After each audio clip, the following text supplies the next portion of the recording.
Hello আমার ভাই সব বন্ধুগণ, সবাইকে সালাম, আসসালামু আলাইকুম। আশা করছি সবাই ভালো আছেন। আমিও ভীষণ ভালো আছি। ভালো থাকাটাই আমার কাজ। সবসময় আমি একটু বেশি ভালো থাকি। Okay fine. আমি আজকে অনেকদিন পর ঘুরতে বের হয়েছি, হাঁটাহাঁটি করতে। সাইকেল চালানোর অভ্যাসটা আগের মতো নাই, ভালোই লাগে না কেন জানি। তবে চালানো উচিত, কারণ শরীর থেকে ঘাম ঝরানোর আর কোনো রাস্তা আমি দেখছি না।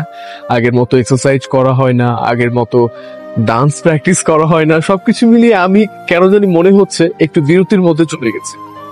এটা নিয়ে আপনার কোনো সমস্যা নেই আমি জানি, হয়তো এতক্ষণ ভিডিওটা দেখতে দেখতে বলছেন যে এটা শুনে আমার লাভ কি ভাই, বা তাতে আমার ছেঁড়া গেল, এরকম কথা হতেই পারে।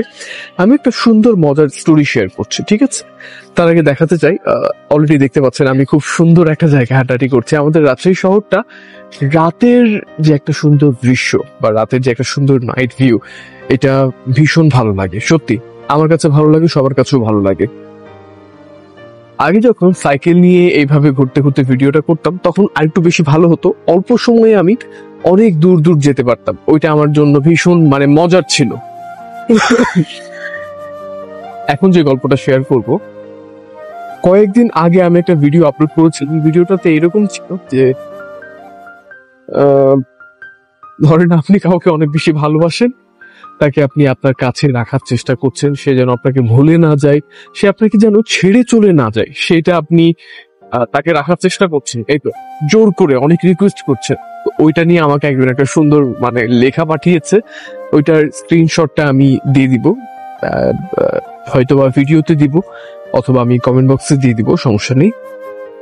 এখন কথা হচ্ছে, মেসেজগুলো এরকম ছিল, লেখা ছিল, তন্ময় ভাই, আপনার এই টপিকটার সাথে আমার গল্পটা আজকে মিলে গেছে। দেখেন, শুধু আপনার না, এমন বহু আমার ভাই ব্রাদার্স আছে, আর বহু মানুষ আছে যাদের সাথে ওই গল্পটা মিলে যায়। যে সাপোজ আমি কাউকে ভালোবাসি এবং তাকে ধরে রাখার জন্য, বা তাকে ছাড়া তো আসলে আমি সার্ভাইভ করতে পারবো না, তাই না?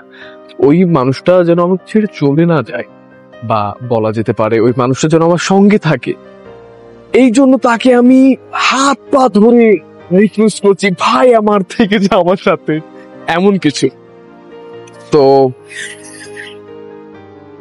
এখন যেটা বলবো, দেখেন, যখন আমরা কারোর প্রতি খুব বেশি মগ্ন থাকি বা কাউকে অনেক বেশি বেশি করে চাই, ভালোবেসে ফেলি, সত্যি তাকে কোনোভাবে ওই সময় সে আমাদেরকে ছেড়ে দূরে চলে যাক, এটা কোনোভাবে মেনে নেওয়া সম্ভব না ভাই। বিশ্বাস করেন, এটা আসলেই সম্ভব না। কিন্তু কিছু সময় মানুষ তো পরিবর্তনশীল, সময়ের সাথে সাথে পরিবর্তন হয়, ধীরে ধীরে টাইম যায়, ধীরে ধীরে মানুষের সময়টা পরিবর্তন হয়, মানুষ নিজেকে বদলানো শুরু করে, মানুষ নিজেকে একটু ডিফারেন্ট করার চেষ্টা করে। হ্যাঁ, আমি আমাকে পরিবর্তন করব, বা আমি আমার এই ভালো অভ্যাসটা আমি গড়ে তুলব। দেখবেন আস্তে আস্তে কিন্তু মানুষ ঠিকই মানুষটাকে ভুলে যায়। কিন্তু এই যে তাকে না পাওয়ার যে একটা নিঃশ্বাস, এই জিনিসগুলো না মানুষকে ভালো থাকতে দেয় না। একটা মানুষ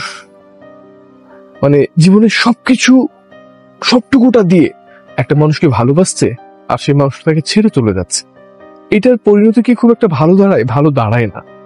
দেখবেন, যখন আপনার সুযোগ হবে, বা আপনার সাথে কেউ ভুল করেছে, আপনার যখন রিভেঞ্জ নেওয়ার সময়টা হবে, আপনি কি তাকে ছেড়ে দেবেন? Definitely not. আপনি কখনোই ছাড়বেন না।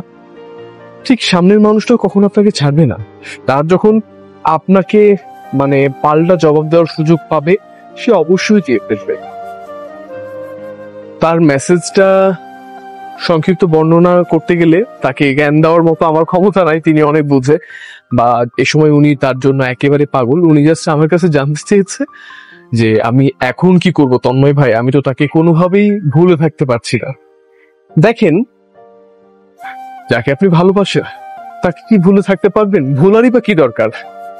ভালোবাসুন, বা হয়তো আপনি তাকে ভালোবাসতে চাচ্ছেন না, কিন্তু তারপরেও মনে পড়ছে, ঘৃণা করে ভালোবাসুন। তার একটা ছবি রাখুন, ছবিটাতে একটু পর পর আজে বাজে লেখালেখি করবেন, তোমাকে আমি ঘৃণা করি, তোমাকে আমি হেট করি। নিজেকে জেতানোর চেষ্টা করেন, আরেকজনকে জিততে দেওয়ার কি দরকার, তাই না? সব সময় জিতবেন।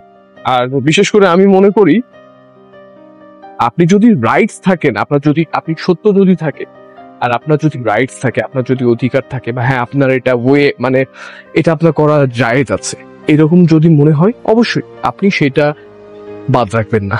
ওকে, ভালো থাকাটাই হোক আপনার কাছে। টাটা।